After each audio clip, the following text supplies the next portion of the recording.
നമസ്കാരം, ഞാൻ ബൈജു നായർ. നമ്മുടെ ചാനലിലേക്ക് സ്വാഗതം. ഇന്ന് റാപ്പിഡ് ഫെയറിൻ്റെ ദിവസമാണ്. റാപ്പിഡ് ഫെയർ എന്താണെന്ന് അറിയാമല്ലോ. നമ്മൾ ഉപയോഗിക്കുന്ന വാഹനത്തെപ്പറ്റി നമ്മൾ തന്നെ അഭിപ്രായം പറയുന്ന പ്രോഗ്രാമാണിത്. നിങ്ങളുടെ വാഹനത്തെ പറ്റിയുള്ള ആശങ്കകളും പ്രശ്നങ്ങളും അല്ലെങ്കിൽ അതിനെപ്പറ്റിയുള്ള സന്തോഷങ്ങളും എന്തും പങ്കിടാവുന്നൊരു വേദിയാണ് റാപ്പിഡ് ഫെയർ. അപ്പോൾ ഇന്ന് നമ്മോടൊപ്പം ചേർന്ന് റാപ്പിഡ് ഫെയർ അവതരിപ്പിക്കുന്ന drpetownline.in എന്ന ഓൺലൈൻ കൺസൾട്ടേഷൻ പ്ലാറ്റ്ഫോമാണ്. നിങ്ങളുടെ പ്രിയപ്പെട്ട വളർത്തുമൃഗങ്ങളെ ഹോസ്പിറ്റലിൽ കൊണ്ടുപോകാതെ തന്നെ നിങ്ങളുടെ വീടിൻ്റെ സുരക്ഷിതത്തിൽ വെച്ച് ചികിത്സിക്കാൻ പറ്റുന്ന ഒരു ഓൺലൈൻ പ്ലാറ്റ്ഫോമാണിത് എന്നാണ് പറയേണ്ടത്. ഇതിന് സമാനമായ മറ്റൊരു കാര്യം നമ്മൾ നമ്മുടെ മറ്റൊരു വീഡിയോയിൽ പറഞ്ഞിരുന്നു. അത് drtop.in എന്ന് പറയുന്ന ഒരു ഓൺലൈൻ കൺസൾട്ടേഷൻ പ്ലാറ്റ്ഫോമിനെ കുറിച്ചാണ്. അത് മനുഷ്യർക്ക് വേണ്ടിയായിരുന്നു. അതായത് നമുക്ക് വീട്ടിൽ വെച്ച് എന്തെങ്കിലും അസുഖം വന്നു കഴിഞ്ഞാൽ വെളിയിൽ ഡോക്ടറെ പോയി കാണാതെ ഡോക്ടറെ നമുക്ക് ഓൺലൈനിൽ കൺസൾട്ട് ചെയ്യാൻ പറ്റുന്ന ഒരു ഓൺലൈൻ കൺസൾട്ടേഷൻ പ്ലാറ്റ്ഫോമായിരുന്നു അതെങ്കിൽ, ഇപ്പോൾ ഞാനീ പറഞ്ഞ drpetownline.in പൂർണ്ണമായും വളർത്തു മൃഗങ്ങൾക്ക് വേണ്ടിയുള്ളതാണ്. വളർത്തു മൃഗങ്ങളെന്ന് പറഞ്ഞാൽ അത് പട്ടിയാകാം, പൂച്ചയാകാം, നിങ്ങളുടെ വീട്ടിലെ എക്സോട്ടിക് ബേർഡ്സ്, പക്ഷികളാകാം. അങ്ങനെയുള്ള ഏത് വളർത്തു മൃഗത്തിനും എന്തെങ്കിലും അസുഖം വന്നു കഴിഞ്ഞാൽ നിങ്ങൾക്ക് വീട്ടിലിരുന്നു കൊണ്ട് തന്നെ ഡോക്ടറെ കൺസൾട്ട് ചെയ്യാൻ പറ്റുന്ന ഒരു ഓൺലൈൻ കൺസൾട്ടേഷൻ പ്ലാറ്റ്ഫോമാണിത്. ഇന്ത്യയിൽ ആദ്യമായിട്ടാണ് ഇങ്ങനൊരു പ്ലാറ്റ്ഫോം നിലവിൽ വരുന്നത്, ഓൺലൈൻ പ്ലാറ്റ്ഫോം നിലവിൽ വരുന്നത്. 200-ലധികം വെറ്ററിനറി സ്പെഷ്യലിസ്റ്റുകൾ നിങ്ങളുടെ മൃഗങ്ങളെ ചികിത്സിക്കാൻ റെഡിയായിട്ട് ഇന്ത്യയിൽ പല ഭാഗങ്ങളിലായിട്ടുണ്ട്. അപ്പോൾ നിങ്ങൾ ചെയ്യേണ്ടതേ ഉള്ളൂ, മൃഗങ്ങൾക്ക് എന്തെങ്കിലും അസുഖം വന്നിരിക്കട്ടെ, നിങ്ങൾ ഈ ഓൺലൈനിൽ കയറി രജിസ്റ്റർ ചെയ്ത് കഴിഞ്ഞാൽ ഏതെങ്കിലും ഡോക്ടറുടെ സേവനം നിങ്ങൾക്കത് തിരഞ്ഞെടുക്കാം. ആ ഡോക്ടറുടെ സേവനം നിങ്ങൾക്ക് ഓൺലൈനിൽ ലഭ്യമാകുന്നു. അദ്ദേഹം വീഡിയോ കോളിലും മറ്റും വന്ന് മൃഗത്തെ വീഡിയോ കോളിൽ കാണുന്നു, എന്താണ് പ്രശ്നം എന്ന് മനസ്സിലാക്കുന്നു, അങ്ങനെ വേണ്ട ചികിത്സാ നിർദ്ദേശങ്ങൾ നിങ്ങൾക്ക് തരുന്നു. അപ്പോൾ ഞാൻ പറഞ്ഞല്ലോ, ഏത് വെറ്ററിനറി ഡോക്ടറുടെ സേവനവും നിങ്ങൾക്ക് 200-ൽ നിങ്ങൾക്ക് സെലക്ട് ചെയ്ത് സ്വീകരിക്കാവുന്നതാണ്. എന്നാൽ ഇത് വലിയ കോസ്റ്റ്ലിയുമല്ല. 100 രൂപയിൽ പോലും കൺസൾട്ടേഷൻ്റെ ചാർജ് ആരംഭിക്കുന്നുണ്ട്. നിങ്ങളൊന്ന് ആലോചിച്ച് നോക്കിയാൽ, നിങ്ങളുടെ വീട്ടിലെ വളർത്തുമൃഗത്തിൻ്റെ ഒരു അസുഖം വന്നു കഴിഞ്ഞാൽ ഒരു ഡോക്ടറെ അടുത്തേക്ക് കൊണ്ടുപോകാന്ന് പറഞ്ഞാൽ എത്രത്തോളം ശ്രമകരമായ കാര്യമാണെന്നുള്ള കാര്യം നിങ്ങൾക്ക് വാഹനത്തിൽ അതിനെ കൊണ്ടുപോകേണ്ടി വരും. അതിനുള്ള എക്സ്പെൻസ് ഉണ്ട്. കൂടാതെ വയ്യാത്ത മൃഗത്തെ കൊണ്ടുപോകാമെന്ന് പറയുന്നത് തന്നെ വളരെ ബുദ്ധിമുട്ടുള്ളൊരു കാര്യമാണ്. ഇത് അത്തരം പ്രശ്നങ്ങളൊന്നുമില്ല. ഡോക്ടർ വീഡിയോ കോളിലൂടെയോ അല്ലെങ്കിൽ കാര്യങ്ങൾ പറഞ്ഞ് ബോധ്യപ്പെട്ടാൽ അതിനനുസരിച്ചുള്ള ചികിത്സാ രീതി അല്ലെങ്കിൽ ചികിത്സ എന്താണെന്ന് നിശ്ചയിക്കുകയാണ് ചെയ്യുന്നത്. അപ്പോൾ ഈ ഒരു വെർച്വൽ കൺസൾട്ടേഷൻ ക്ലിനിക്ക് എന്ന് തന്നെ വിളിക്കാവുന്ന ഒരു പ്ലാറ്റ്ഫോമാണെന്ന് പറയാം. അപ്പോൾ നിങ്ങളുടെ മൃഗങ്ങൾക്ക് എന്ത് അസുഖം ഉണ്ടെങ്കിലും നിങ്ങൾ രജിസ്റ്റർ ചെയ്യുക, ഡോക്ടറെ നേരിട്ട് വീട്ടിലിരുന്നുകൊണ്ട് കൺസൾട്ട് ചെയ്യുക. അങ്ങനെ ഈ മൃഗങ്ങളെ നിങ്ങൾ അവിടെ എത്തിക്കുന്ന കാര്യവും അതുപോലെ അവരെ കൊണ്ടുപോകുന്ന കാര്യമെല്ലാം അത്തരം സമഗ്രമായ എല്ലാ കാര്യങ്ങളും ഒഴിവായി കിട്ടും. എനിക്ക് തോന്നുന്നു ഇത് ഏറ്റവും കൂടുതൽ ഗുണം ചെയ്യുന്നത് ഗ്രാമപ്രദേശങ്ങളുള്ളവർക്കാണെന്നാണ്. കാരണം ഗ്രാമപ്രദേശങ്ങളൊക്കെ മികച്ച വെറ്ററിനറി ഹോസ്പിറ്റലുകൾ കുറവാണ്. അപ്പം നിങ്ങൾക്ക് നിങ്ങളുടെ വളർത്തു മൃഗത്തെയുമായിട്ട് ടൗണിൽ വരേണ്ടി വരാറുണ്ട്. അതൊക്കെ പൂർണ്ണമായിട്ട് ഒഴിവാവുകയാണ് നിങ്ങൾക്ക് വീട്ടിൻ്റെ സുരക്ഷിതത്തിൽ ഇരുന്നുകൊണ്ട് തന്നെ മൃഗങ്ങൾക്ക് വേണ്ട ചികിത്സ ഈ വെർച്വലി കിട്ടുമ്പോൾ. അപ്പോൾ നിങ്ങൾ നിങ്ങളുടെ പ്രിയപ്പെട്ട വളർത്തു മൃഗത്തിനെ എടുത്തുകൊണ്ട് പോകുന്നു, ഹോസ്പിറ്റലിൽ എത്തിക്കുന്നു, ഡോക്ടർ പരിശോധിക്കുന്നു. അത്തരം എല്ലാ തരത്തിലുള്ള ബുദ്ധിമുട്ടുകളും ഒഴിവാകുന്നു. വീട്ടിൽ ഇരുന്നുകൊണ്ട് തന്നെ അവർക്കും സുഖമാണ്. അവരെ എടുത്തുകൊണ്ട് പോകുന്ന ബുദ്ധിമുട്ടൊക്കെ ഒഴിവാകുന്നുണ്ട്. അങ്ങനെയുള്ള എല്ലാ ബുദ്ധിമുട്ടുകൾക്കും ഒഴിവായി നിങ്ങൾക്ക് ആ മൃഗങ്ങളെ വീട്ടിൽ ഇരുന്ന് തന്നെ ചികിത്സിപ്പിക്കാൻ സാധിക്കുന്നു. അപ്പോൾ നിങ്ങളുടെ ഡോക്ടറാണെന്നിരിക്കട്ടെ, ഒരു വെറ്ററിനറി ഡോക്ടറാണെന്നിരിക്കട്ടെ, നിങ്ങൾക്ക് ഈ ഒരു പ്ലാറ്റ്ഫോമിൽ അംഗമാകണമെങ്കിലും എളുപ്പമാണ്. എന്താ ചെയ്യേണ്ടതെന്നൊക്കെ ഞാൻ ഡിസ്ക്രിപ്ഷനിൽ കൊടുക്കുന്നുണ്ട്. വിളിച്ചു ചോദിച്ചാൽ കാര്യങ്ങളെല്ലാം പറഞ്ഞു തരും. അങ്ങനെ വരുമ്പോൾ നിങ്ങൾക്കൊരു വെർച്വൽ ക്ലിനിക്ക് ഓപ്പൺ ചെയ്യാൻ സാധിക്കുകയാണ് ചെയ്യുന്നത്. നിങ്ങൾ ലോകത്ത് എവിടെയുള്ള വെറ്ററിനറി ഡോക്ടറാണെങ്കിൽ പോലും നിങ്ങൾക്ക് ലോകത്തുള്ള ഏതൊരു മൃഗത്തെയും ചികിത്സിക്കാൻ സാധിക്കും നിങ്ങളുടെ ഒരു വെർച്വൽ ക്ലിനിക്കിലൂടെ. അതാണ് ഇതിൻ്റെ ഏറ്റവും വലിയ ഗുണം. ഞാൻ നേരത്തെ പറഞ്ഞ drtop.in-ലും നിങ്ങൾക്ക് രജിസ്റ്റർ ചെയ്യാനുള്ള അവസരമുണ്ട്. അത് നിങ്ങൾക്ക് പറഞ്ഞല്ലോ, മനുഷ്യരെ ചികിത്സിക്കുന്ന ഡോക്ടർമാരാണ്. ധാരാളം സ്പെഷ്യലിസ്റ്റുകളും 500-ലധികം ഡോക്ടർമാരും ഒക്കെ ആ ഒരു പ്ലാറ്റ്ഫോമിലുണ്ട്. നിങ്ങൾക്കും ആ പ്ലാറ്റ്ഫോമിൻ്റെ ഭാഗമാകാനും പറ്റും. അതിനെയും ഞാൻ ഡിസ്ക്രിപ്ഷനിൽ കൊടുക്കുന്നുണ്ട്. അപ്പോൾ നമുക്കിനി റാപ്പിഡ് ഫെയറിലേക്ക് പ്രവേശിക്കാം. ഹോണ്ട ആക്ടിവ ഇന്ത്യയിലെ എന്താ പറയുക, ഒരു സ്കൂട്ടർ സംസ്കാരത്തെ തന്നെ പൊളിച്ചെഴുതിയ വാഹനമാണ്. എത്ര വർഷം ഓടിയാലും ഒരു കുഴപ്പവുമില്ലാത്തൊരു വാഹനം. അതുകൊണ്ട് തന്നെ ഒരു പഴക്കം ചെന്ന ഹോണ്ട ആക്ടിവയുടെ ഓണറിനല്ലാത്ത പഴക്കം, വാഹനത്തിനാണ്. അങ്ങനെ ഒരു വാഹനമാണ് നമ്മളിന്ന് പരിചയപ്പെടാൻ പോകുന്നത്. നമസ്കാരം, പേര്? ഷിഹാബുദ്ദീൻ. എന്ത് ചെയ്യുന്നു? ഞാൻ യൂണിയൻ വർക്കാണ് എനിക്ക്. പിന്നെ പ്ലംബിംഗ് വർക്കുകളുണ്ട്. നല്ല പരിപാടിയൊക്കെ ആയിട്ട് ഇങ്ങനെ പോകുന്നു. വിവിധ പരിപാടികളാണ്. അപ്പോൾ വിവിധ പരിപാടിയാകുമ്പോൾ കാര്യമായ രീതിയിൽ ഓട്ടമുണ്ട്, അത്യാവശ്യം ഓട്ടമുണ്ട്. ഇത് എത്ര വർഷമായി ഞാൻ എടുത്തിട്ട്? ഞാനത് വണ്ടി സെക്കൻഡ് ഓണറാണ്. ഞാൻ എടുത്തിട്ട് ഇപ്പോൾ ഒരു 3 വർഷം കഴിഞ്ഞു. 3 വർഷം മുമ്പ് എത്ര രൂപയ്ക്ക് എടുത്തു? 3 വർഷം മുമ്പ് ഞാനൊരു 45,000 രൂപ എടുത്തു. അതാണ് അത്യാവശ്യം റേറ്റ് ഉള്ള വണ്ടിയാണ്, അത്യാവശ്യം നല്ല വണ്ടിയാണ്. ശരിക്കും ഏത് മോഡലാണ്? അപ്പോൾ ഇത് 2016 വണ്ടി. 8 വർഷമായി. അപ്പോൾ എടുക്കുന്ന സമയത്ത് എത്ര ഓടിയിട്ടുണ്ടാവും?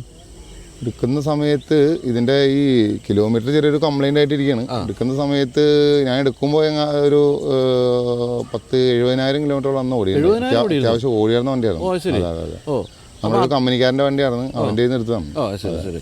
എന്നിട്ട് ഇപ്പം എനിക്ക് തോന്നുന്നു ഇപ്പം കാണിക്കുന്ന തെറ്റായിരിക്കും ഓഡോമീറ്ററിൽ. എന്തായാലും 1 ലക്ഷം കഴിഞ്ഞിട്ടുണ്ട്. 1 ലക്ഷം ഇല്ല, എങ്ങനെയുണ്ട്? 1 ലക്ഷം ഓടിയ ഒരു ഹോണ്ട ആക്റ്റീവ്, അത് അധികം കാണാത്തൊരു ആളാകട്ടോ. 1 ലക്ഷം ഓടിയ ഹോണ്ട ആക്റ്റീവ് എങ്ങനെയുണ്ട് വണ്ടി ഇപ്പോഴും? വണ്ടി ഇപ്പോഴും നല്ല കണ്ടീഷനാണ്. വണ്ടിക്ക് പിന്നെ ഓയിൽ ചേഞ്ച് കാര്യങ്ങൾ കറക്റ്റായിട്ട് ചെയ്തു പോകണം. വണ്ടി വേറെ പ്രശ്നങ്ങളൊന്നുമില്ല, നമുക്ക് കറക്റ്റായിട്ട് യൂസ് ചെയ്ത് കൊണ്ടുപോകാം. പിന്നെ അത്യാവശ്യം വണ്ടിക്ക് ഓട്ടമുണ്ട്, കുഴപ്പമൊന്നുമില്ലാതെ ഇങ്ങനെ പോകണം. അപ്പോൾ അതല്ലാതെ ഓയിൽ ചേഞ്ച് അല്ലാതെ കാര്യമായ മെയിൻ്റെനൻസ് ഒന്നും മെയിൻ്റെനൻസ് ഇടയ്ക്കിടയ്ക്ക് ഒരേ വണ്ടിയുടേതായ ഒരു വർക്കുകൾ കാര്യങ്ങളൊക്കെ വരും. മറ്റുള്ള ബ്രേക്ക് ഷൂ മറ്റുള്ള കാര്യങ്ങളൊക്കെ എയർ ഫിൽറ്റർ അതൊക്കെ ചെയ്ത് പോകാറുണ്ട്, കറക്റ്റായിട്ട് ചെയ്ത് പോകാറുണ്ട്. ഇപ്പോൾ എൻ്റെ അനുഭവം പറയുകയാണെങ്കിൽ എൻ്റെ ഓഫീസിൽ 2 ആക്റ്റീവ് ഉണ്ടായിരുന്നു. അപ്പോൾ ആ സമയത്ത് എനിക്കുണ്ടായിരുന്ന കാറുകളൊക്കെ കൂടുതൽ സർവീസ് കോസ്റ്റ് വന്നുകൊണ്ടിരുന്ന ആക്റ്റീവയ്ക്ക്. ഇത് അങ്ങനെയാണോ? ഇത് അങ്ങനെ പറയാൻ പറ്റില്ല. ഇല്ല അങ്ങനെയുള്ള റേറ്റുകൾ ജാസ്തി വരാറില്ല. സാധാരണ ഏകദേശം ഒരു സർവീസിനൊക്കെ എത്ര രൂപ വാങ്ങിക്കും?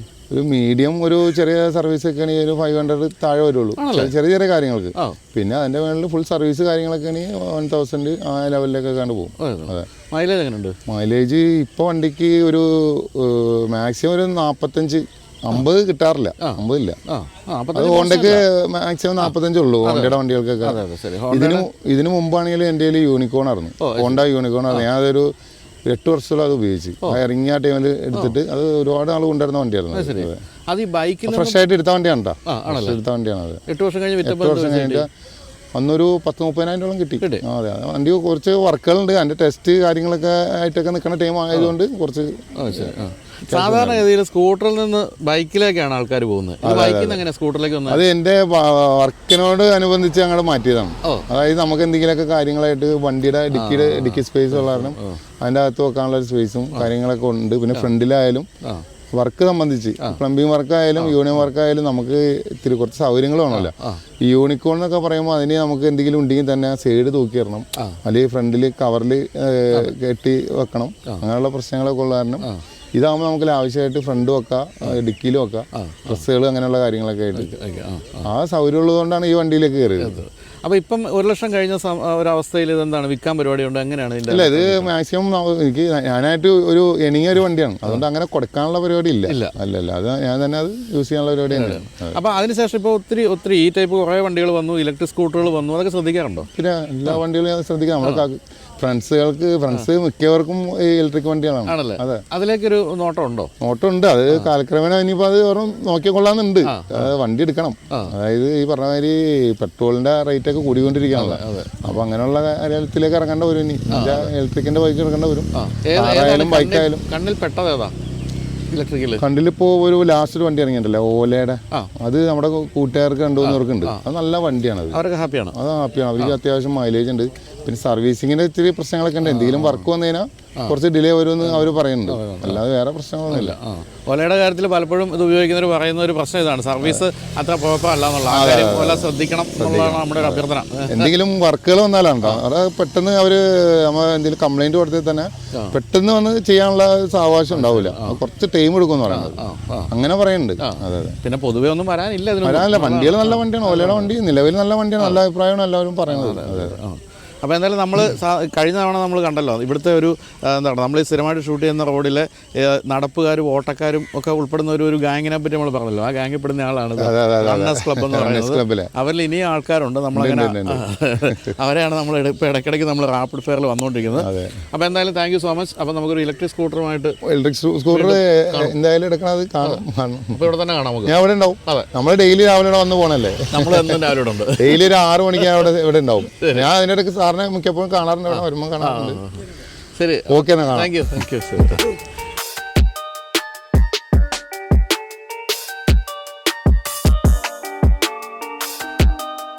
നമ്മുടെ ഈ റാപ്പിഡ് ഫെയറിൽ ഇതുവരെ പ്രത്യക്ഷപ്പെടാത്ത ഒരു വാഹനമാണ് ഇനി നമ്മൾ കാണാൻ പോകുന്നത്. അത് TVSൻ്റെ റോനിൻ എന്ന ബൈക്കാണ്. ഇപ്പം ഞാൻ പറയായിരുന്നു ഞാനിത് ഓടിച്ചിട്ടില്ല, റോനിൻ ഞാൻ ഓടിച്ചിട്ടില്ല. ഞാൻ അടുത്ത കാലത്തൊന്നും ഇത് ഓടിക്കണമെന്ന് വിചാരിച്ചിരിക്കുന്ന ഒരു വാഹനമാണ്.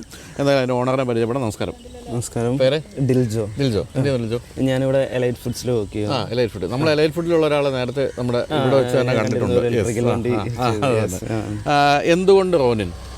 ഞാൻ 1-2 വണ്ടികളായിട്ട് കമ്പയർ ചെയ്തപ്പോൾ എനിക്കൊരു ട്രാവലിംഗ് കംഫർട്ടും മൈലേജും എല്ലാം കൊണ്ടും നല്ലതായിട്ട് ഇതാണ് തോന്നിയത്, അതുകൊണ്ട് എടുത്താണ്. ഏതൊക്കെയായിട്ടാണ് കമ്പയർ ചെയ്തത്? ഞാൻ നമ്മുടെ 100-350 ആയിട്ട് കമ്പയർ ചെയ്തായിരുന്നു. പിന്നെ ഹോണ്ടയുടെ ഹൈനസ് അവരായിട്ട് കമ്പയർ ചെയ്തായിരുന്നു. പ്രൈസിലും കൂടുതൽ അതാണ്, പക്ഷേ എന്നാലും എനിക്ക് ട്രാവലിംഗ് കംഫർട്ട് ഇതാണ് തോന്നിയത്. ഈ ഹൈനസ് പക്ഷേ എനിക്ക് ഭയങ്കരമായിട്ട് ഇഷ്ടപ്പെട്ട ഒരു വണ്ടിയാണ് എനിക്ക് ഓടിച്ചിട്ട്. അതിനേക്കാളും എനിക്ക് കംഫർട്ട് ഇതാണ് തോന്നുന്നത്. ഞാൻ എൻ്റെ ഒരു ഫ്രണ്ടിൻ്റെ വണ്ടി എടുത്ത് ഡ്രൈവ് ചെയ്ത് നോക്കിയായിരുന്നു. അത്യാവശ്യം ലോങ് പോയി നോക്കി, പക്ഷെ അതിലും ബെറ്റർ ഇതാണ്. ശരി. എത്ര രൂപ എടുത്തപ്പോൾ? ഞാനിത് 220. 220. എത്ര വർഷമായി? അത് ഈ കളറിന് നിംബസ് ഗ്രേ എന്ന് പറയും. Nimbus grey. ഇതിന് ഇത്തിരി പ്രൈസ് കൂടുതലാണ്. നോർമലി മറ്റു കളറിനെ അപേക്ഷിച്ച് കൂടുതലാണ്. എത്ര കാലമായി എടുത്തിട്ടിപ്പോൾ? ഞാനിപ്പോൾ 1 ഇയർ ആവാറായി. 1 ഇയർ. ടി വി എസ് റോണിന് എടുത്തോട്ടെ എന്ന് 1 ഇയർ കഴിഞ്ഞപ്പോൾ ഒരാൾ ചോദിച്ചാൽ എന്താ ഉത്തരം? യെസ്, ഓഫ് കോഴ്സ് ഞാൻ സജസ്റ്റ് ചെയ്യും. കാരണം ഞാനിത് വെച്ചിട്ട് ഞാനും എൻ്റെ വൈഫും കൂടിയിട്ട് പത്തനംതിട്ട വരെ പോയിട്ടുണ്ട്. ആകെ ഒരു വട്ടം നിർത്തിയിട്ടുള്ളൂ. അല്ലാണ്ട് ഒരു സ്ട്രെച്ചിൽ ഞങ്ങൾ പോയി വന്ന ആൾക്കാരാണ്. അപ്പോൾ പിന്നെ ട്രാവലിംഗ് കംഫർട്ട് വൈഫിനും കുഴപ്പമൊന്നും ഒരു പ്രശ്നം ഉണ്ടായില്ല അല്ലേ? ഈ ഹീറ്റ് ഇഷ്യൂസോ അങ്ങനെ എന്തെങ്കിലും ഉണ്ട് ഇത്ര ഓടിക്കഴിഞ്ഞപ്പോൾ? നിലവിലില്ല. ആകെ ഒരു പ്രശ്നം പറയാന്ന് വെച്ചാൽ നമുക്കിത് ഓയിൽ കൂളറാണല്ലോ, അത് കവറിങ് ഇല്ലാത്ത കാരണം ആരെങ്കിലും വന്ന് തൊട്ടാലുള്ള ഒരു ഇഷ്യൂസ് ഉള്ളൂ. ഈ പാട്ട് ഹീറ്റ് ആവും, അത് ഓയിൽ സർക്കുലേറ്റ് ചെയ്യണ. അത് മാത്രമേ ഇതിനൊരു പ്രത്യക്ഷത്തിലൊരു പ്രശ്നം കാണുന്നുള്ളൂ. പിന്നെ ഓടിച്ചിട്ട് എനിക്ക് വേറെ ഇഷ്യൂസ് ഒന്നും തോന്നുന്നില്ല. മൈലേജ് എങ്ങനെയുണ്ട്? എനിക്കിപ്പോൾ ഒരു 42 കിട്ടുന്നുണ്ട്. ടൗണിലും കിട്ടുന്നുണ്ട്. ഒരു 40-42 റേഞ്ചിൽ എനിക്ക് കിട്ടുന്നുണ്ട്. ഞാൻ അങ്കമാലി കളമശ്ശേരി ഡെയിലി ട്രാവൽ ചെയ്യണ ആളാണ്. ശരി. അപ്പോൾ അത് വെച്ച് നോക്കുമ്പോൾ എനിക്കത് കിട്ടുന്നുണ്ട്. എന്താണ് ഇതിൻ്റെ ഏറ്റവും ഇഷ്ടപ്പെട്ട ഒരു ഫീച്ചർ? എന്താ? ട്രാവലിംഗ് കംഫർട്ടാണ്. സസ്പെൻഷൻ ആണോ എഞ്ചിനാണോ? എന്താണ് സസ്പെൻഷൻ? ഇതിപ്പോൾ നമ്മൾ രണ്ടുപേരും ഇരുന്ന് പോയാൽ കറക്റ്റായിട്ട് നമുക്ക് ബാക്ക് പെയിനോ കാര്യങ്ങളോ ഒന്നും ഇല്ലാണ്ട് ചെയ്യാൻ പറ്റും. ശരി. ഞാൻ വൈഫ് ക്യാരി ചെയ്തിരുന്നപ്പോൾ പോലും ഇവിടെ കാക്കനാട് ആൾ വർക്ക് ചെയ്തുകൊണ്ടിരുന്നത്. ഞങ്ങൾ ഒരുമിച്ച് ബൈക്കിന് പോകുന്നിട്ടുണ്ട്. ശരി. അപ്പോൾ മോശം പറയാനില്ല. ഇല്ല. ഡ്രോബാക്ക് എന്ന് പറയുന്നത് ഈ പറഞ്ഞ പോലെ ഹീറ്റ് അതൊരു കവറിങ് ഉണ്ടായിരുന്നെങ്കിൽ ഒരു അങ്ങനെ ചെയ്തു. ഇത് കണ്ടോ ഈ ഓയിലിൻ്റെ ഇതുവഴി ഇങ്ങനെ ഓയിൽ സർക്കുലേറ്റ് ചെയ്യുന്ന കൂളിംഗ് സിസ്റ്റം ചൂടാകും. അതിൻ്റെ കവർ ആവശ്യമായിരുന്നു. എന്തുകൊണ്ടാണത് ടി വി എസ് ശ്രദ്ധിക്കാമായിരുന്നെന്ന് അറിഞ്ഞുകൂടാ.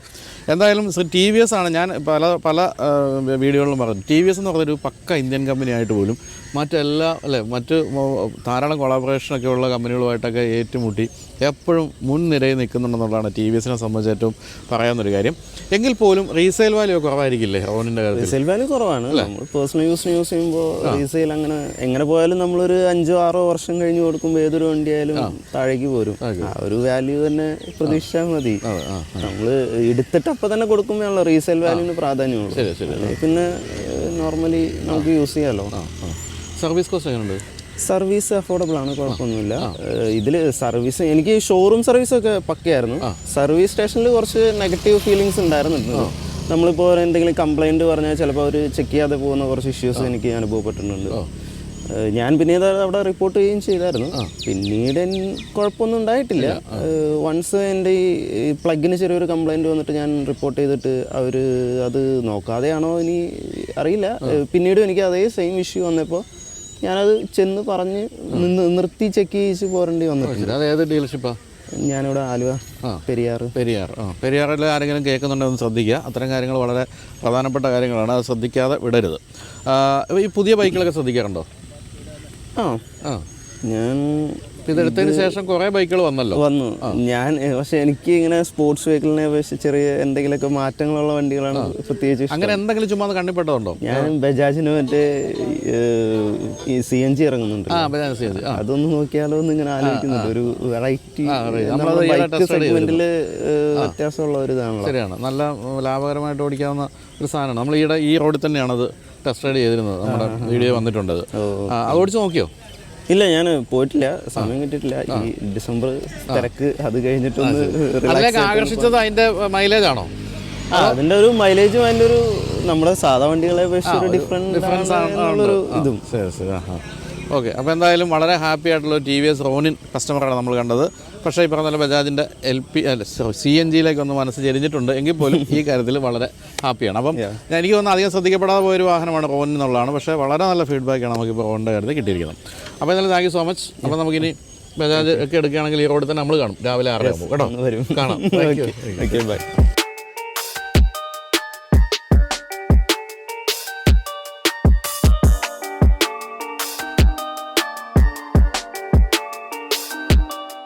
ഹോണ്ടയെ സംബന്ധിച്ച് ഇന്ത്യയിൽ ഒരു ജീവൻ മരണ പോരാട്ടമായിരുന്നു. സാധാരണ നന്നായിട്ട് വിറ്റ് വന്നിരുന്ന വാഹനങ്ങളൊക്കെ മോഡലൊക്കെ നിർത്തിയിട്ട് ഒരു SUVയിലേക്ക് എത്തുന്ന ഒരവസ്ഥ ആണ് നമ്മൾ എലിവേറ്റിൻ്റെ കാര്യത്തിൽ കണ്ടത്. എലിവേറ്റ് വിജയിച്ചില്ലായിരുന്നെങ്കിൽ ഹോണ്ടയുടെ കാര്യം കുറച്ച് പരിങ്ങലായിരുന്നു. പക്ഷേ എന്തായാലും എലിവേറ്റ് വലിയ വിജയമായി. അങ്ങനെയുള്ള എലിവേറ്റിൻ്റെ ഓണറിനെയാണ് നമ്മൾ പരിചയപ്പെടുന്നത്. എലിവേറ്റിനെ പറ്റി കൃത്യമായൊരു ഫീഡ്ബാക്ക് ഇടാൻ എല്ലാവർക്കും ആഗ്രഹം ഉണ്ടാകും. അങ്ങനെയുള്ള ഒരാളെയാണ് ഇന്ന് നമ്മൾ കാണുന്നത്. നമസ്കാരം. ഹലോ, പേര്? ടെനി. എന്ത് ചെയ്യുന്നു? എൻ്റെ ഡോക്ടർ ടെനി. ഞാനൊരു ഡെൻ്റൽ സർജനാണ്. അപ്പോൾ കളമശ്ശേരി അപ്പോളോ ടയർസിൻ്റെ ഓപ്പോസിറ്റ് പ്രീമിയർ ഡെൻ്റൽ ക്ലിനിക് എന്ന് പറഞ്ഞൊരു സ്ഥാപനം 10-28 വർഷമായിട്ട് നടത്തുകയാണ്. 28 വർഷമായിട്ട് അവിടെ തന്നെ സ്വന്തമായിട്ടാണ്. അത് ശരി. അപ്പോൾ സർജറി ഒക്കെ അവിടെ ചെയ്യുന്നുണ്ട്? ഞങ്ങൾ സർജറീസ് ഉണ്ട്. ഞാൻ വേറെ ഹോസ്പിറ്റലിലും കൺസൾട്ടിങ് ഉണ്ട്. അത് ശരി. എന്താണ് പൊതുവെ മലയാളികളിൽ കാണുന്ന സർജറി വേണ്ടി വരുന്ന അസുഖം പല്ലിന്? പല്ലിന് ഇപ്പോൾ ഏറ്റവും കോമൺ ആയിട്ട് കാണുന്നത് നമുക്ക് ഏറ്റവും അറ്റത്തെ വിസ്ഡം ടീത്ത് എന്ന് പറയുന്ന പല്ല്, ഏറ്റവും ലാസ്റ്റ് വരുന്ന പല്ല. അത് നമുക്ക് ഏകദേശം ഒരു 60% ആളുകൾക്കും അത് ചെരിഞ്ഞ് വരാം, താടിയിൽ കുടുങ്ങി വരാം. അപ്പോൾ അതൊരു മൈനർ സർജറി വഴിയാണ് പല്ലുകൾ എടുക്കുന്നത്. അതെടുത്ത് കളയണം. എടുത്ത് കളയണം. ശരിക്കും വിസ്ഡം ടൂത്ത് എന്തിനുള്ളതാണ്? വിസ്ഡം ടൂത്ത് നമുക്ക് സാധാരണ എല്ലാ പല്ലുകളും നമുക്കൊരു 12 വയസ്സിനുള്ളിൽ വരും. ഈ പല്ല് ഒരു 18-25 വയസ്സിന് ഇടയ്ക്കാണ് വരുന്നത്. അത് നമ്മൾ പൂർണ്ണ വളർച്ച എത്തിയിട്ട് വരുന്ന പല്ലാണ്. അത് പലപ്പോഴും നമ്മുടെ ഈ താടിയെല്ലിന് സ്പേസ് ഉണ്ടാവില്ല മിക്ക ആളുകൾക്കും. എന്നിട്ട് ആ ലാസ്റ്റ് വരുന്ന പല്ലിന് വരാനുള്ള ഒരു സ്ഥലം ഇല്ലാത്തതുകൊണ്ട് അതിങ്ങനെ തിരിഞ്ഞും മറിഞ്ഞും ഒക്കെ വന്ന് നമുക്ക് പല ബുദ്ധിമുട്ടും വേദനയൊക്കെ ഉണ്ടാക്കാം. അപ്പോൾ അത് ശരിക്കും ആവശ്യമില്ലാത്ത പല്ലാണോ എന്ന് വേണമെങ്കിൽ പറയാം. ദൈവം അങ്ങനെയുള്ള സാധനങ്ങളും ശരീരത്തിൽ വെച്ച് വിടുന്നുണ്ടല്ലേ? അതുണ്ട്. അപ്പൻഡിസൈറ്റിസ് ആവശ്യമില്ല എന്ന് പറഞ്ഞ പോലെ മൂക്കിലെ ദശ. അതെ, അങ്ങനെയൊക്കെയുള്ള. അപ്പോൾ എന്തായാലും ഇനി ഇതിലേക്ക് വരാം. എത്ര കാലമായി ഡോക്ടർ ഇപ്പം ഇതെടുത്ത്? സോറി, ഞാനിപ്പോൾ ലാസ്റ്റ് ഫെബ്രുവരിയിൽ എടുത്ത്. അപ്പോൾ ഏകദേശം ഒരു 10-12 മാസമായുള്ളൂ. എന്തുകൊണ്ടാണ് ഇപ്പം ഈ സെഗ്മെൻറ്റിലാണ് ഏറ്റവും കൂടുതൽ വണ്ടികളുള്ളത്? അപ്പോൾ ഈ ഹോണ്ട എന്ന് പറയുന്ന കമ്പനി എനിക്ക് തോന്നുന്നു ഈ സാധാരണക്കാരിലേക്ക് വന്ന ഒരു SUV ആദ്യമായിട്ട് കൊണ്ടുവന്നതാണ്. അത് തന്നെ എടുക്കാൻ എന്താ കാരണം? ഞാൻ ഒരു ഹോണ്ട ഫാനാണ്. ഞാൻ ഇതിനു മുമ്പ് ഉപയോഗിച്ചിരുന്ന ഹോണ്ട സിറ്റിയാണ്. അത് ഏകദേശം 12 വർഷത്തോളം ഉപയോഗിച്ചു. ഞാൻ വളരെ ഹാപ്പിയാണ്. 12 വർഷം ഉപയോഗിച്ചു. അപ്പോൾ ഞാൻ ഇത് ഹോണ്ട സിറ്റിയുടെ മറ്റേ 15 മോഡല്, നമ്മുടെ 2-3 ആ മോഡലാണ് എടുത്തത്. അത് നമുക്ക് വളരെ നല്ല ഒരു കംഫർട്ടുള്ള വണ്ടിയാണ്. പിന്നെ വെളി രാജ്യങ്ങളിലൊക്കെ പോകുമ്പോൾ നമ്മൾ സിംഗപ്പൂർ, മലേഷ്യയിലൊക്കെ ആ വണ്ടി അന്ന് അവിടെ കണ്ടിട്ടുണ്ട്. അപ്പോൾ തന്നെ അതിനോട് ഒരു പ്രത്യേക താല്പര്യം തോന്നിയിരുന്നു. അതിവിടെ വന്നപ്പോൾ എടുക്കുകയും നമ്മളുടെ ഒരു എക്സ്പെക്റ്റേഷൻ അത് നന്നായിട്ട് മെയിൻറ്റെയിൻ ചെയ്തു. അതുകൊണ്ട് ഹോണ്ട അല്ലെങ്കിൽ ടൊയോട്ട വണ്ടികളോടാണ് പൊതുവെ ഒരു താല്പര്യം. അപ്പോൾ ഹോണ്ട തന്നെ എടുക്കാൻ തീരുമാനം. അപ്പോൾ ഇത് വെയിറ്റ് ചെയ്തിരിക്കുകയായിരുന്നു എലിവേറ്റ് വരാൻ വേണ്ടി? ഇവരുടെ SUV ഞാനിങ്ങനെ നോക്കുന്നുണ്ടായിരുന്നു. SUV വരുമ്പോൾ അതിലേക്ക് വേണമെങ്കിൽ മാറാമെന്നൊരു തോന്നല്. അപ്പോൾ അങ്ങനെ നോക്കിയിരിക്കുകയായിരുന്നു. അപ്പം ഇപ്പോൾ ഒരാൾ ചോദിക്കുകയാണ്, 1 വർഷം ഉപയോഗിച്ച് കഴിഞ്ഞപ്പോഴത്തേക്ക് എലിവേറ്റ് എടുക്കട്ടെ എന്ന് ചോദിച്ചാൽ എന്താണ് ഉത്തരം? എലിവേറ്റ് എടുക്കാം. പക്ഷെ വണ്ടിക്ക് നമുക്ക് 1-2 ചെറിയ ഡ്രോബാക്സുകൾ ഉണ്ട്. അതൊക്കെ ഈസി ആയിട്ട് കമ്പനിക്ക് പരിഹരിക്കാവുന്ന കാര്യങ്ങളൊക്കെ. ഇപ്പോൾ ഇതിൻ്റെ പോസിറ്റീവ് കാര്യങ്ങൾ പറയുകയാണെങ്കിൽ ഇതിൻ്റെ ആ വിസിബിലിറ്റി, സീറ്റിൻ്റെ പൊസിഷൻ, അതൊക്കെ നമുക്കൊരു റിയൽ SUVയുടെ ഒരു ഫീലിംഗ് ഉള്ള വണ്ടിയാണ്. ഏത് വേരിയൻ്റ്? ഓട്ടോമാറ്റിക്കാ? അതെ, ഓട്ടോമാറ്റിക് CVT EV വേരിയൻ്റ് ആണ്. ഡ്രൈവബിലിറ്റി ഒക്കെ നല്ലതാണ്. അത്യാവശ്യം പെർഫോമൻസും ഒക്കെ ഉണ്ട്. മൈലേജ് നമുക്ക് സിറ്റിയുടെ ഉള്ളിൽ ഒരു 11-12 ഒക്കെ കിട്ടാം. മറ്റേ ഹൈവേ 13-14 ആ റേഞ്ചിലൊക്കെ കാണുമായിരിക്കും. പിന്നെ അതിൻ്റെ നെഗറ്റീവായിട്ട് തോന്നിയേക്കണ 1-2 കാര്യങ്ങൾ. ഈ ഹോണ്ട നമ്മൾ മഴക്കാലത്ത് മൺസൂണിൽ ഓടിക്കുമ്പോൾ നമുക്ക് മഴയത്ത് പെട്ടെന്ന് ഒരു ഫിലിം ഗ്ലാസ്സിൽ വന്ന് ഇങ്ങനെ വീഴും. നമ്മുടെ ഓയിൽ ഫിലിം പോലത്തെ ഒരു സാധനം. അത് വൈപ്പർ ഉപയോഗിക്കുമ്പോൾ പോകുന്നില്ല. അതൊരു ഇഷ്യൂ. പിന്നെ നമ്മുടെ സൈഡ് മിററിൻ്റെ, നമ്മുടെ സൈഡ് വിൻഡോയുടെ 2 സൈഡിലും മിസ്റ്റ് വന്ന് മഴക്കാലത്ത് ഇങ്ങനെ പെട്ടെന്ന് അത് മിസ്റ്റ് വരുന്നുണ്ട്. സാധാരണ നമ്മൾ വണ്ടികളിൽ നമ്മൾ ആ ഗ്ലാസ് നമ്മൾ താത്തുമ്പോൾ മിസ്റ്റ് ക്ലിയറായി നമുക്ക് ഗ്ലാസ് ക്ലിയർ ആവണം. ഇപ്പോൾ ഇവിടെ കേരളത്തിൽ നമുക്ക് ഒത്തിരി മഴയുള്ള ഒരു സ്ഥലമാണല്ലോ. അപ്പോൾ മഴയത്തോടെ ഓടിക്കുമ്പോൾ നമുക്ക് ഈ മിസ്റ്റ് പോകാണ്ട് വരിക, നമുക്ക് സൈഡ് മിറേഴ്സ് കാണാൻ പറ്റാണ്ട് വരുന്നത് ഒരു വലിയ പോരായ്മയായിട്ട് തോന്നിയിട്ടുണ്ട്. അത് ഡോക്ടർ എലിവേറ്റ് ഉപയോഗിക്കുന്ന മറ്റാരെങ്കിലും സംസാരിച്ചിട്ടുണ്ടോ? ഉണ്ട്, അവർക്ക് ഉണ്ട് ആണ് അങ്ങനത്തെ പ്രശ്നമുണ്ട്. അപ്പോൾ പിന്നെ ഇപ്പം നമ്മുടെ ഹൈവേയിൽ 2 സൈഡിൽ കൂടെ വണ്ടി വരും. അപ്പോൾ നമുക്ക് സൈഡ് മാറണമെന്നുണ്ടെങ്കിൽ നമുക്കിപ്പോൾ ലെഫ്റ്റ് സൈഡിൽ വണ്ടി വരുന്നുണ്ടോ നോക്കാണ്ട് നമുക്ക് സൈഡ് മാറാൻ പറ്റില്ല. അപ്പോൾ ഈ കേസിൽ മഴയത്ത് നമുക്ക് ഗ്ലാസ് താത്തിയിട്ടിട്ട് നോക്കിയില്ലെങ്കിൽ നമുക്കൊരു അപകടം വരുന്ന സന്ദർഭങ്ങൾ ഉണ്ട്. അപ്പോൾ അതൊരു വലിയ ഇത് തോന്നുന്നുണ്ട്. അത് ചോദിച്ചോ ഇവരോട്? സർവീസ് സെൻ്ററിൽ പറഞ്ഞോ? സർവീസ് സെൻ്ററിൽ പറഞ്ഞു. പിന്നെ ഈ ഗ്ലാസിൻ്റെ പ്രശ്നം എനിക്ക് തോന്നി അത് ഹോണ്ട സിറ്റിക്ക് സെയിം പ്രശ്നം ഉണ്ടായിരുന്നു. അപ്പോൾ ഞാൻ എന്നിട്ട് ഈ ഹോണ്ട സിറ്റി ഓടിച്ചുകൊണ്ടിരുന്നപ്പോഴും ഞാൻ ഈ വിമ്മിൻ്റെ ഒരു ലിക്വിഡും ഒരു ബോട്ടിൽ വെള്ളവും ന്യൂസ് പേപ്പറും ഒക്കെ വണ്ടിയിൽ വെച്ചോണ്ട് നടക്കണം. സെയിം ഇതിപ്പോൾ ഇതിനും സെയിം പ്രശ്നമുണ്ട്. അപ്പോൾ വിമ്മ് ഇതിനകത്ത് ഇട്ട് കഴിഞ്ഞാൽ മാറുന്നുണ്ട്? വിം ഇട്ട് നല്ലോണം തുടച്ചാൽ മാറുന്നുണ്ട്. പക്ഷേ വീണ്ടും മഴയത്ത് ഒരു 5-8 കിലോമീറ്റർ ഓടിക്കും വീണ്ടും ഇത് പ്രശ്നം വരും. അത് വലിയ പ്രശ്നമാണ്. അപ്പോൾ ഒരു 10 കിലോമീറ്റർ കൂടുമ്പോൾ മഴയത്താണെങ്കിൽ നിങ്ങൾക്ക് വണ്ടി നിർത്തി ഗ്ലാസ് ക്ലീൻ ചെയ്ത് ഓടിക്കാൻ പറ്റുള്ളൂ. ഈ സൈഡിലെ മിസ്റ്റ് ആണെങ്കിൽ നമുക്ക് ഉള്ളിയും തൂത്താൽ പോകില്ല. അതും ഈ പറഞ്ഞിട്ട് പുറത്തുനിന്ന് തൂത്തലേ പോകുള്ളൂ. അപ്പോൾ നമുക്ക് സാധാരണ മാരുതി വണ്ടികളിലൊക്കെ നമുക്ക് മിസ്റ്റ് വരുമ്പോൾ നമ്മൾ ഗ്ലാസ് അങ്ങ് താത്തിയാൽ ഗ്ലാസ് വെക്കുമ്പോഴേക്കും അത് ക്ലിയർ ആയി. അല്ലെങ്കിൽ ഡീഫോഗർ ഇട്ട് കഴിഞ്ഞാൽ അതൊക്കെ മാറുമല്ലോ പൊതുവെ. ഇതിപ്പോൾ അവരെന്താ പറയുന്നത്? അവർ പറയണോ അവർ ഞാനത് കമ്പനിയിലേക്ക് ഇങ്ങനെ മെയിൽ ചെയ്തു. അപ്പോൾ ആദ്യമേ നമ്മൾ ഷോറൂം പറഞ്ഞപ്പോൾ അവർ അത്ര കാര്യമായിട്ട് എടുത്തില്ല. പിന്നെ കമ്പനി മെയിൽ ചെയ്തപ്പോൾ പിറ്റേ ദിവസം തന്നെ ഹോണ്ടയിൽ നിന്ന് അവർ കമ്മ്യൂണിക്കേറ്റ് ചെയ്തു, വണ്ടി അവിടെ ഒന്ന് കാണിക്കുക, ഞങ്ങൾ നോക്കട്ടെ. എന്നിട്ട് അവർ വണ്ടിയുടെ ഒരു വീഡിയോ ഒക്കെ എടുത്ത്, ഈ മിസ്റ്റിൻ്റെ ഒരു വീഡിയോ ഒക്കെ എടുത്ത് കമ്പനിക്ക് അയച്ചു. എന്നിട്ട് പറഞ്ഞു അത് നമ്മുടെ ടെമ്പറേച്ചറിൻ്റെ വ്യത്യാസം കൊണ്ട് വരുന്നതാണ്, അല്ലാണ്ട് അത് അങ്ങനെ ഒരു മേജർ അത് അങ്ങനെ ഒരു പ്രശ്നമുള്ള കാര്യമല്ല എന്നുള്ള രീതിയിൽ അവരത് അതിൻ്റെ സീരിയസ്നെസ് എടുത്തില്ല. അത് ശരി. ചെയ്യാൻ പറ്റില്ലല്ലോ. പിന്നെ രണ്ടാമത് ഒരു നെഗറ്റീവായിട്ട് തോന്നിയ കാര്യം, നമുക്ക് ഈ ടയർ റോളിംഗ് സൗണ്ട് ഇതിന് ഭയങ്കര കൂടുതലാണ്. NVH ക്യാരക്ടേഴ്സ് കൃത്യമല്ല അല്ലേ? അതാ നോയിസ് ഇൻസുലേഷൻ ഇഷ്യൂസ് ഉണ്ടെന്ന് വേണം മനസ്സിലാക്കാൻ. അതെന്താ നല്ല സ്പീഡിൽ പോകുമ്പോഴാണ് ഹൈവേയിൽ? അത് ഹൈവേയിൽ സ്പീഡ് പോകുമ്പോൾ അത് കൂടും. ആണോ? അത് നമ്മളുടെ ഈ സിമെൻറ്റ് റോഡുകളിലും നമ്മുടെ ഇഷ്ടിക മറ്റേ പേവിംഗ് ടൈൽസ് ഇട്ട റോഡിലും ഇത് ഭയങ്കര കൂടുതലാണ്. അപ്പോൾ ഞാൻ താമസിക്കുന്ന HMT റോഡിലാണ്. അപ്പോൾ അത് നമ്മുടെ സിമെൻറ്റ് റോഡാണ്. അവിടെ ഈ പ്രശ്നം ഭയങ്കര കൂടുതലാണ്. പക്ഷേ നമുക്ക് ടാർട്ട് റോഡിൽ വരുമ്പോഴും ആ പ്രശ്നമുണ്ട്. അപ്പോൾ ഞാനത് കമ്പനിയോട് പറഞ്ഞു. അപ്പോൾ അവർ പറഞ്ഞു വണ്ടി ഒന്ന് കാണിക്കുക, ഞങ്ങളത് ചെക്ക് ചെയ്യട്ടെ. ആ വണ്ടി ഒരു ദിവസം തരാൻ പറഞ്ഞുകൊണ്ട് അപ്പോൾ വണ്ടി അവരുടെ കൊടുത്തു. അപ്പോൾ അവർ പറഞ്ഞു ബാക്കിൽ റിമ്മ് എന്തോ സൗണ്ട് ഉള്ളോ സംശയമുണ്ട്. അപ്പോൾ ഞങ്ങളത് കമ്പനിയായിട്ട് സംസാരിച്ചു. അപ്പോൾ അത് ബാക്കിലെ റിമ്മ് നമുക്കത് മാറ്റിയിട്ട് നോക്കാം എന്നും പറഞ്ഞ് അവർ വണ്ടി ബാക്കിൽ റിമ്മ് മാറ്റിയിട്ടു എന്നാണ് പറയണത്. പക്ഷേ ഒരു വ്യത്യാസവും അതിൽ വന്നിട്ടില്ല. അത് മാറ്റിയോന്ന് തന്നെ എനിക്ക് ബലമായ സംശയമുണ്ട്. അറ്റ്ലീസ്റ്റ് അവർ പ്രതികരിക്കുന്നുണ്ടല്ലോ, മറ്റേ കമ്പനികളുടെ പോലെ പ്രതികരിക്കാതിരിക്കുന്നില്ല. പക്ഷെ നമുക്കൊരു സൊല്യൂഷനിലേക്ക് അവർക്ക് എത്താനായിട്ട് പറ്റിയില്ല. അപ്പോൾ എന്തായാലും ഇത് കണ്ടുകൊണ്ടിരിക്കുന്ന എലിവേറ്റ് ഉപയോഗിക്കുന്നവർ ഈ രണ്ട് പ്രശ്നങ്ങൾ അനുഭവിക്കുന്നുണ്ടോ എന്നുള്ള കാര്യം അറിയാൻ നമുക്ക് താല്പര്യമുണ്ട്. നിങ്ങളൊന്ന് കമൻറ്റ് ചെയ്യണം. എല്ലാവർക്കും ഉള്ള പ്രശ്നമാണെങ്കിൽ നമുക്കത് തീർച്ചയായിട്ടും കമ്പനിയിൽ നിന്ന് അറിയിച്ച് എന്താണ് അതിൻ്റെ സംഭവം ചോദിക്കുന്നത്. എനിക്ക് തോന്നുന്നു ഈ ഇൻസുലേഷൻ്റെ പ്രശ്നം താഴെ, അതായത് നമ്മുടെ ഈ ഫ്ലോറിലുള്ള ഇൻസുലേഷൻ്റെ ഒരു കുറവായിരിക്കാം ഈ ഒരു ടയറിൻ്റെ സൗണ്ടായിട്ട് കേൾക്കുന്നത് അല്ലേ? പക്ഷെ മറ്റേത് വളരെ അനോയിങ്ങാണ്. കാരണം വെച്ചാൽ ഈ കേരളത്തിൽ അല്ലെങ്കിൽ തന്നെ 8 മാസം മഴയാണ്. ആ സമയത്ത് ഇത് ഭയങ്കര പ്രശ്നമാണ്. ആ സമയത്ത് വലിയ പ്രശ്നമാണ്. നമുക്ക് ഈവൻ ഒരു സേഫ്റ്റിയെ തന്നെ ബാധിക്കുന്ന കാര്യമാണ്. നമുക്ക് സൈഡ് മിറർ കാരണം നമുക്ക് വണ്ടി അങ്ങോട്ടും ഇങ്ങോട്ടും മാറ്റാൻ പറ്റുന്നില്ല. അപ്പോൾ എനിക്ക് പണ്ട് എൻ്റെ ആദ്യകാല മാരുതി ബലേനുള്ള സമയത്ത് ഈ പ്രശ്നം വന്നു.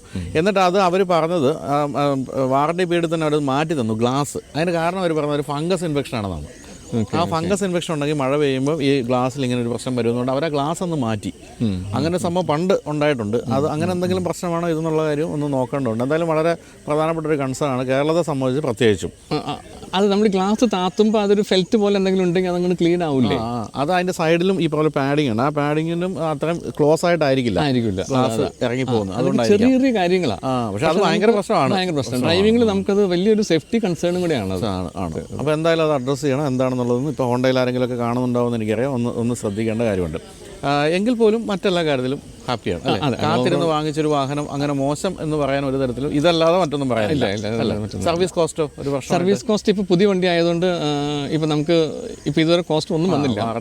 അപ്പോൾ വാറണ്ടി ആയതുകൊണ്ട് നമുക്കിപ്പോൾ 2 സർവീസ് കഴിഞ്ഞുള്ളൂ. അതിന് കോസ്റ്റ് ഒന്നും വന്നില്ല. പിന്നെ എക്സ്റ്റൻഡഡ് വാറണ്ടി എടുത്തിട്ടുണ്ട്.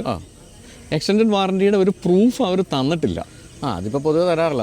അത് ഓൺലൈനിൽ ഇതിലുണ്ട്, സിസ്റ്റത്തിലുണ്ടെന്നുള്ള അതിന് പ്രൂഫ് ചോദിച്ചിട്ട് അത് ഓക്കെയാണ്. അത് നമുക്കൊരു റിട്ടേൺ പ്രൂഫായിട്ട് ഒന്നും കിട്ടിയിട്ടില്ല. പക്ഷെ അത് പ്രശ്നമൊന്നും ഉണ്ടാവില്ല. ഹോണ്ട ആയതുകൊണ്ട് അങ്ങനെ പറ്റിക്കുന്ന ഒരു കമ്പനിയൊന്നും അല്ല. അത് മേടിക്കേണ്ട കാര്യമൊന്നുമില്ല. അപ്പോൾ എന്തായാലും വളരെ കൃത്യമായ ഫീഡ്ബാക്കാണ് ഡോക്ടർ തന്നിരിക്കുന്നത്. അപ്പം നിങ്ങളും നിങ്ങളുടെ ഹോണ്ടയിൽ വരുന്ന ഈ പ്രശ്നം ഉണ്ടെങ്കിൽ പറയാം. അപ്പോൾ എന്തായാലും thank you so much doctor, രാവിലെ ഇത്രയും കാര്യങ്ങളൊക്കെ പങ്കിട്ടതിന്. അപ്പോൾ പല്ല് വിഷ്ണു ദൂരത്തൊക്കെ വന്നുപോയി, അതുകൊണ്ട് ഇപ്പോൾ ഉടനെ നമ്മൾ വരേണ്ടി വരുമെന്ന് തോന്നുന്നില്ല.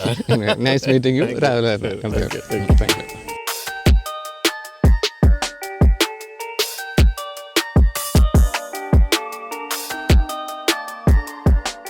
ഞാനിപ്പോൾ ഇന്നലെ എൻ്റെ MG കോമറ്റിൻ്റെ നമ്പർ പ്ലേറ്റ് വന്നിട്ട് അതൊന്ന് ഫിറ്റ് ചെയ്യാൻ വേണ്ടി MGയുടെ ഷോറൂമിൽ ചെന്നപ്പോൾ ഞാൻ അവിടെ വെച്ച് അവരുടെ MGയുടെ ആൾക്കാരോടൊക്കെ ചോദിച്ചു എങ്ങനെയുണ്ട് ഇപ്പം ഈ ഹെക്ടർ അധികം വിൽക്കുന്നുണ്ടെന്ന്. ഹെക്ടർ ഇപ്പം വളരെ കുറച്ചാണ് വിൽക്കുന്നത്. അപ്പോൾ ഞാൻ പറയുകയും ചെയ്തു കുറച്ചൊരു ഫേസ് ലിഫ്റ്റ് വരേണ്ട കാലം കഴിഞ്ഞു ഹെക്ടറിൻ്റെ കാര്യത്തിൽ. എന്നാൽ ഇന്നലെ ഞാൻ സംസാരിച്ചുള്ളൂ ഹെക്ടറിനെ പറ്റി. അങ്ങനെയുള്ള ഹെക്ടറിൻ്റെ ഓണറിനെയാണ് പരിചയപ്പെടുന്നത്. നമസ്കാരം. നമസ്കാരം. പേര്? എൻ്റെ പേര് സിജോ വർഗീസ്. എന്ത് സിജോ? ഞാൻ സൺ എക്സ്പെർട്ട് എന്ന് പറയുന്ന സോളാർ ബ്രാൻഡിൻ്റെ CEO ആണ്. ബേസിക്കലി ഇതൊരു Henry and Hazel sun expert energy LLP എന്ന് പറയുന്ന കമ്പനിയുടെ ഒരു സോളാർ ബ്രാൻഡ് നെയിമാണ്. അതായത് വീടുകളിൽ സോളാറൊക്കെ വെക്കുന്ന വീടുകളിൽ നമ്മൾ സോളാർ വെക്കുന്നു, ഇൻസ്റ്റിറ്റ്യൂഷൻസിൽ വെക്കുന്നു, SME എല്ലാ കാര്യങ്ങളും ചെയ്യുന്നു. വീടുകളിൽ സബ്സിഡിയോടുകൂടിയും സബ്സിഡി അല്ലാതെ എല്ലാ അക്രോസ് കേരളം നമ്മൾ ഓപ്പറേറ്റ് ചെയ്യുന്നുണ്ട്. ഈ കേരളത്തിലുള്ളൊരു ബോധവാന്മാരാണോ ഇപ്പോൾ ഈ സോളാർ ഫിറ്റ് ചെയ്യുന്നത്? സോളാർ എന്ന് പറയുന്നത് കേരളത്തിലെ നമ്മുടെ ഒരു ക്രൗഡ് എന്ന് പറയുന്ന കൺസ്യൂമേഴ്സ് ഇപ്പോൾ ശരിക്കും നല്ല രീതിയിൽ അതിനെ യൂട്ടിലൈസ് ചെയ്യുന്നുണ്ട്. എല്ലാവരും ആ ഒരു സൊല്യൂഷൻ വളരെ പോസിറ്റീവായിട്ട്. പക്ഷേ എല്ലാവർക്കും ഒരു ആശങ്ക. ഇപ്പം ഞാനിപ്പോൾ അടുത്ത കാലത്ത് സോളാർ വെച്ചാണ്. അപ്പം ഞാൻ വീട്ടിലത് വെച്ചു എന്ന് പറയുമ്പോൾ പലരും പറയുന്നത് ഇലക്ട്രിസിറ്റി ബോർഡ് ചതിക്കും കേട്ടോ, കുറച്ച് മുന്നോട്ട് പോയി കഴിയുമ്പോൾ ഇവർ ഭയങ്കരമായിട്ട് ഇതിനൊക്കെ പൈസ കൂട്ടും എന്നൊക്കെ പറയുന്നത്. അങ്ങനെ എന്തെങ്കിലും സംഭവിക്കാൻ സാധ്യതയുണ്ട്? ഇതിനൊരു ആശങ്കകൾ പലപ്പോഴും നമ്മുടെ മീഡിയ ന്യൂസസ് ചിലപ്പോൾ നമ്മൾ നെഗറ്റീവ് ആവാറുണ്ട്. ഇതൊരു യാഥാർത്ഥ്യമാണ്. റെഗുലേറ്ററി കമ്മീഷൻ വളരെ വ്യക്തമായിട്ട് അതിനെക്കുറിച്ചുള്ള കാര്യങ്ങൾ ക്ലാരിഫൈ ചെയ്തിട്ടുണ്ട്. ഓക്കെ, സ്വാഭാവികമായിട്ടും പിന്നെ രണ്ടാമതൊരു കാര്യമുണ്ട്. ഇലക്ട്രിസിറ്റി ബോർഡ് ആണെങ്കിലും ഇലക്ട്രിസിറ്റി ബോർഡിനെ സംബന്ധിച്ച് അവരുടെ റിന്യൂവബിൾ പവർ ഒബ്ലിഗേഷൻ്റെ ഭാഗമായിട്ടുള്ള ഒരു കാര്യമാണ്.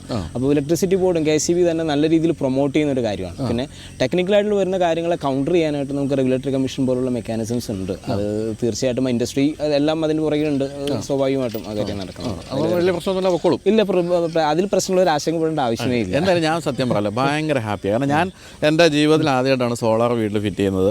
എൻ്റെ വീട്ടിൽ ഇഷ്ടംപോലെ കുറേ AC കളുണ്ട്, ഇലക്ട്രിക് കാറുണ്ട്. എനിക്ക് 276 രൂപയാണ് ഇപ്പോൾ കഴിഞ്ഞ 7 മാസമായിട്ട് എനിക്ക് ബില്ല് വരുന്നത്. വളരെ ഹാപ്പിയാണ്. എന്നാൽ എനിക്ക് ആ സോളാർ വയ്ക്കാൻ വേണ്ടി എനിക്ക് ഏകദേശം 5.25 ലക്ഷം രൂപയാണ്, 10 kV.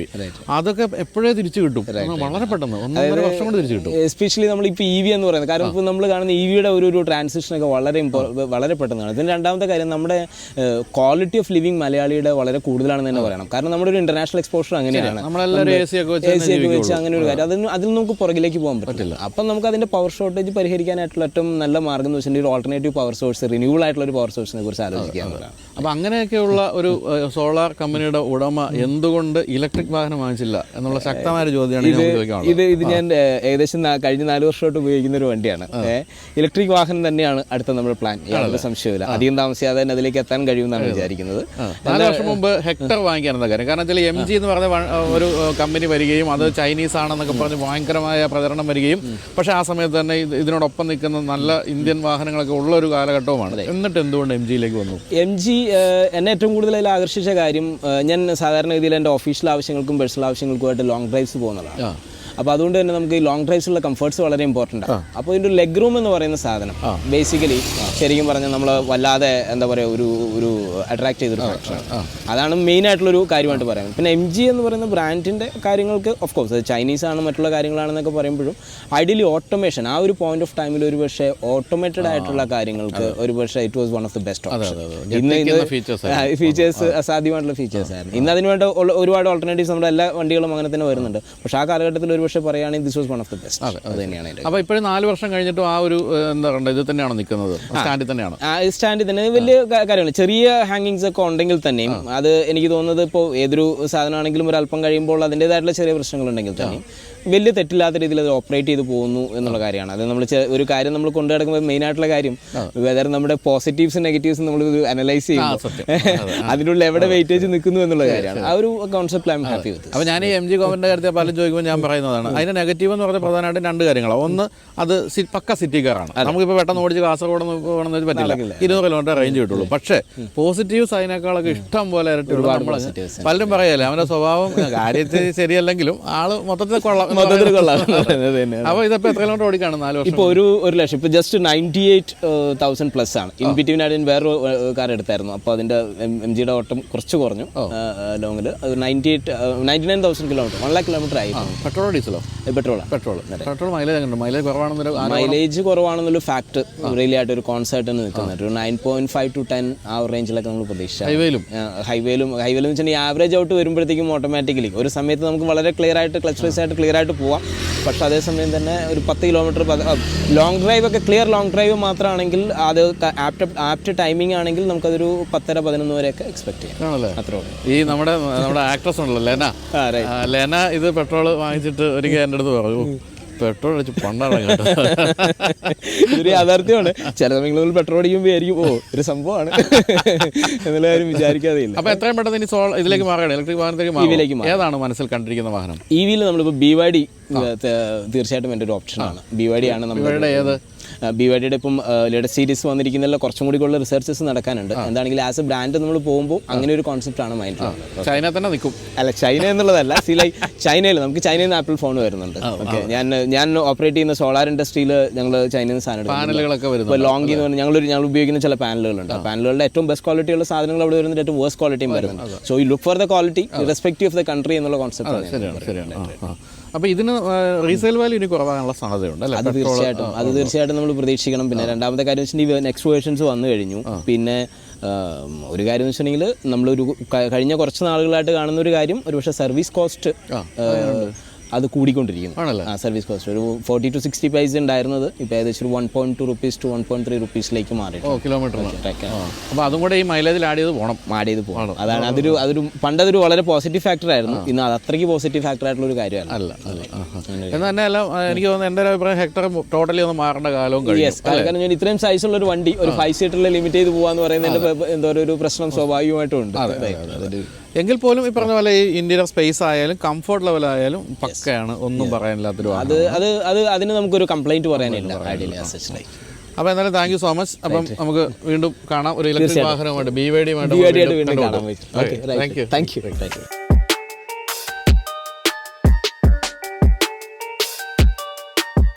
അപ്പോൾ റാപ്പിഡ് ഫയർ അവസാനിക്കുകയാണ്. അപ്പോൾ ഞാൻ ആദ്യം പറഞ്ഞ കാര്യം നിങ്ങൾ ഓർക്കുക, drpet.online.in എന്ന് പറയുന്ന ആ ഒരു ഓൺലൈൻ കൺസൾട്ടേഷൻ പ്ലാറ്റ്ഫോമിൽ നിങ്ങളുടെ വളർത്തുമൃഗങ്ങളെ ഏതിനെ ചികിത്സിക്കണമെങ്കിലും എന്താണ് ചെയ്യേണ്ടതെന്ന് നമുക്ക് ഡിസ്ക്രിപ്ഷനിൽ കൊടുത്തിട്ടുണ്ട്. വളരെ എളുപ്പത്തിൽ വീട്ടിൽ ഇരുന്നുകൊണ്ട് തന്നെ വീഡിയോ കോളിലൂടെയും മറ്റും നിങ്ങളുടെ പ്രിയപ്പെട്ട അരുമ വളർത്ത് മൃഗങ്ങളെ ചികിത്സിക്കാനുള്ള അവസരമാണ് drpet.online.in ലഭിക്കുന്നത്. അപ്പോൾ അതുപോലെ തന്നെ വെറ്റിനറി ഡോക്ടർമാർക്കും അതിന് ആ പ്ലാറ്റ്ഫോമിൽ അംഗമാകാനുള്ള അവസരമുണ്ട്. അങ്ങനെ നിങ്ങൾക്കൊരു വെർച്വൽ ക്ലിനിക്ക് തന്നെ തുടങ്ങാനും സാധിക്കും. അപ്പോൾ ഇത്രയും പറഞ്ഞ് അവസാനിപ്പിക്കുന്നു. അപ്പോൾ അടുത്ത ആഴ്ച പുതിയ റാപ്പിഡ് ഫയറുമായിട്ട് വീണ്ടും കാണാം.